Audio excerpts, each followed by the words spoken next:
Hello and welcome to our channel, Cheating Exposed. Today, we're revealing another story to uncover the truth behind the lies. So, let's get started.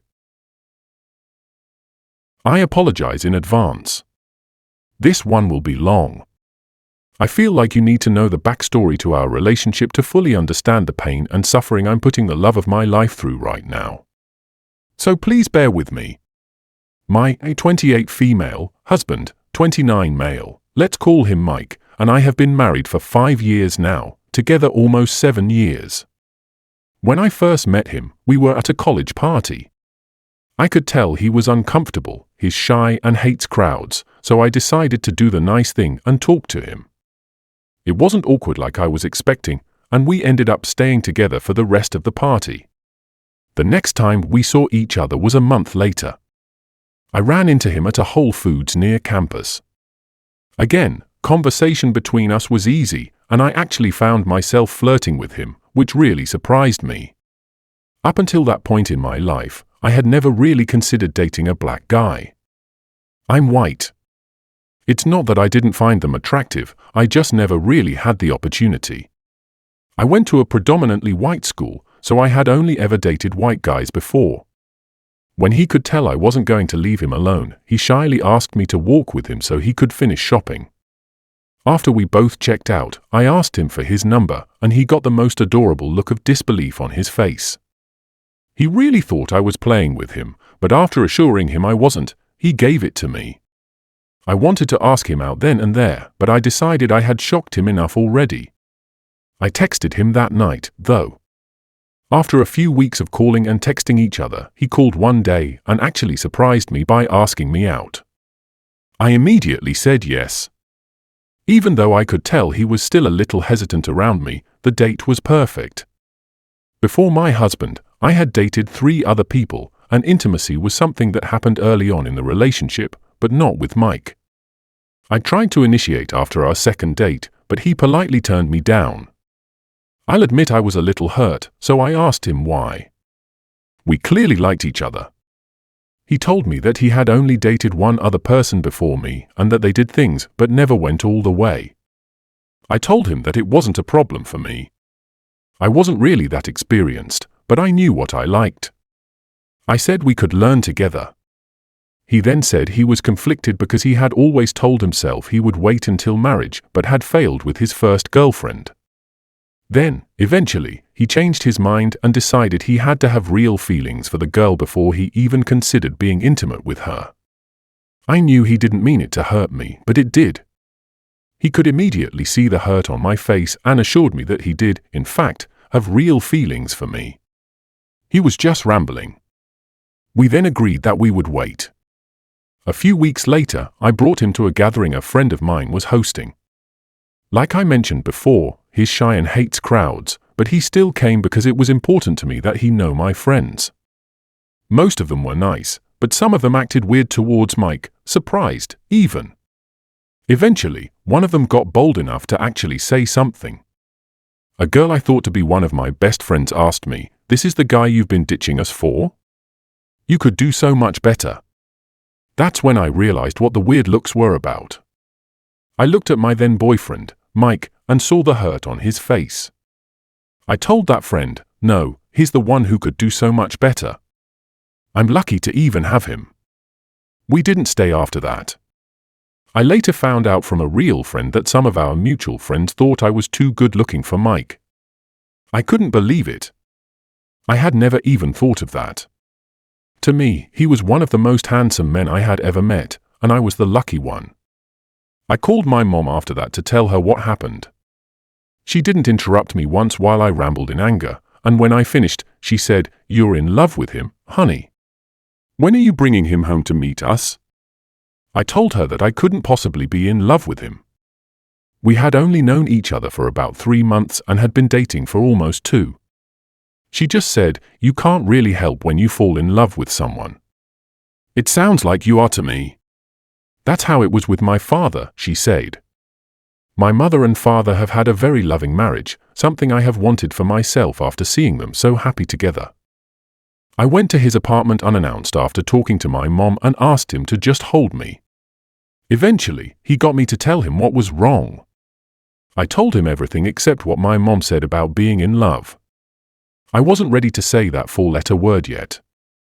He told me he actually thought I was way out of his league and worried I might leave him when someone better looking came along. I've always known people considered me better looking than most, but hearing him say that broke my heart. I told him that wasn't true and that I didn't want anyone else. It went back and forth for a bit until I thought he truly accepted what I said as the truth. I wanted him and only him. That night, we were intimate for the first time. Even though it was a little awkward due to his inexperience, I enjoyed it more than I ever had with anyone else. Now I know it was because of the love I had for him. Afterwards, when we were cuddling, he brought up our earlier conversation. He told me that one of his biggest fears was being cheated on, and knowing what people thought of our relationship brought that fear out even more. Hearing him talk like that made me so mad. All I could think to myself was how could people not see what a good person he was and instead focus only on his looks. Eventually, after many conversations and countless reassurances, he truly accepted it as the truth. I wanted him and nobody else. A couple of months later, we went to visit my parents. At the time, I was an out-of-state student. This trip meant so much to both of us. Up until this point in my life, I had never brought a guy home, so my parents knew this was serious. When we got there, he surprisingly got on really well with everyone. I told my parents in advance that Mike was a little shy, so they didn't overwhelm him when I introduced them. That may have been why they got along so well. My baby brother, who was 2 at the time, and Mike were basically inseparable for the entire trip. Watching them play together, I could tell he would be an amazing father. I told him that I loved him for the first time while watching them play. We got married 2 years later. After we had our first baby, Mike started traveling a lot for his business. He offered to let his business partner handle most of the traveling so he could stay home with us, but I assured him we would be fine. He was only gone for 2 to 4 days at a time. During one of his trips, I was hanging out with my friend Rachel, and someone I didn't know joined us, a new friend of hers. At first, everything was fine. Then, this new friend started asking questions about my marriage. Am I happy? Does Mike still treat me the same? I didn't think much of it at the time, assuming she was just curious since neither she nor Rachel were married. I answered honestly, yes, I'm still very happy, and Mike treats me just as well as he did before we got married. But then the questions took a turn. She started suggesting that maybe I wasn't as happy as I claimed. Normally, I would lash out when someone criticized my relationship, but this time I asked why she thought that. She pointed out that Mike was traveling a lot, saying it looked like he had abandoned me after the baby. I explained that Mike had actually offered to stay, but I encouraged him to go because I knew how important this was to him. While I admitted to myself that I did feel a little resentment for him leaving, he was never gone for long. But her words lingered. She went on to suggest that maybe Mike didn't love me as much anymore and that these trips were an excuse to get away. Deep down, I knew that wasn't true, but a small part of me couldn't help but wonder. I was already stressed from taking care of our daughter and managing everything at home, and her comments fed into my exhaustion. When Mike returned, I talked to him about how overwhelmed I was feeling. He immediately hired a maid service to come in weekly and suggested we bring in a live-in nanny to help. He always did the right things to support me. Despite his efforts, I kept hanging out with Rachel and her friend, and their comments stuck with me. They made me question things that I knew, logically, weren't true. Even though Mike did everything he could, it started to feel like it wasn't enough. One day, I forgot to put my wedding ring back on before going out with them. A man at the restaurant noticed and hit on me. I realized my ring was missing but thought, a little flirting won't hurt. The flirting led to drinks at the bar with him. Mike and I were never heavy drinkers, but this man talked me into having more than I usually would. Nothing happened that night, but I made a mistake. I gave him my number. Mike was extra busy around this time, and we were talking less and less. When the man called a few days later to ask me out, I said yes. That night, one thing led to another, and I betrayed my perfect husband. About 10 minutes into the act, reality hit me like a ton of bricks. I realized what I was doing and stopped immediately. I told the man I was married to someone I loved more than life itself, that what I was doing was wrong, and that I needed to leave. I never told a soul about what happened. When Mike got back from his trip, I completely rededicated myself to our marriage. I poured my heart into making things right, and I haven't strayed since. Update. At present time, this morning, Mike woke me up at 6 a.m. to tell me he had to go meet someone. I thought nothing of it and asked if I should have breakfast ready for him when he got back. He told me no because he wasn't sure how long he would be. Then, he gave me a quick kiss and told me to go back to sleep. I did just that, but little did I know, the person he was meeting would be the one to ruin our lives. He didn't get home until 5 that afternoon. I had called him a few hours earlier, and he mentioned that he had ended up at his mom's house and would be home soon. Again, I didn't think much of it. When he finally got home at 5, I didn't even know he was there until after 6.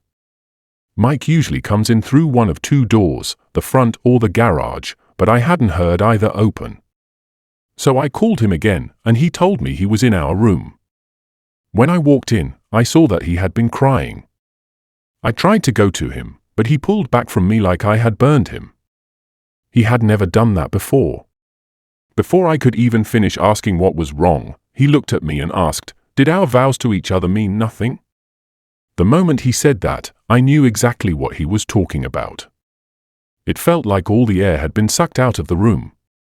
The pain on his face broke my heart. When I didn't respond right away, he said, "Don't insult my intelligence by lying to my face." I broke down and told him everything, crying the entire time. When I finished, I began begging him not to leave me. That's when he brought up his rule about cheaters. He doesn't give second chances. My crying turned hysterical at that point. I forgot my mom was visiting until she came to our bedroom door, asking if everything was okay. I tried to compose myself and told her everything was fine. After a moment, she left. When I turned back to Mike, he handed me his phone and told me to press play. The man I had been unfaithful with had secretly recorded us. It confirmed everything I had just confessed, including the part where I stopped it. Mike looked at me with tears in his eyes and said, "I will never be able to unsee that. The woman that I love with another man." Desperate, I tried to reason with him. "This was 3 years ago, babe, and I haven't strayed since." It meant nothing. His voice broke as he replied, "How long ago it was doesn't matter. You had another man's mouth on yours and body against yours. How would you feel if I went and slept with another woman? A heartbroken." Exactly. I never felt the need to go and seek attention elsewhere. Even when you were being indifferent towards me. You know why though? Because I knew if we worked towards it, I would get my wife back. I thought I did, but you just felt guilty. No, no, no. That's not it. You know I love you more than any other person on this earth. I don't see how you could love me so much and still do what you did. I'll do anything to fix this. Maybe we could go to couples therapy, or I want a divorce. I won't put either of us through the pain of trying to work this out. You know I'll never be able to get that video out of my head. No matter how much I want to hate you right now, I just can't. For some reason, I still love you." I kept begging him to reconsider after that. Eventually, he told me I could stay in the master bedroom and he'd go sleep in one of the guest rooms.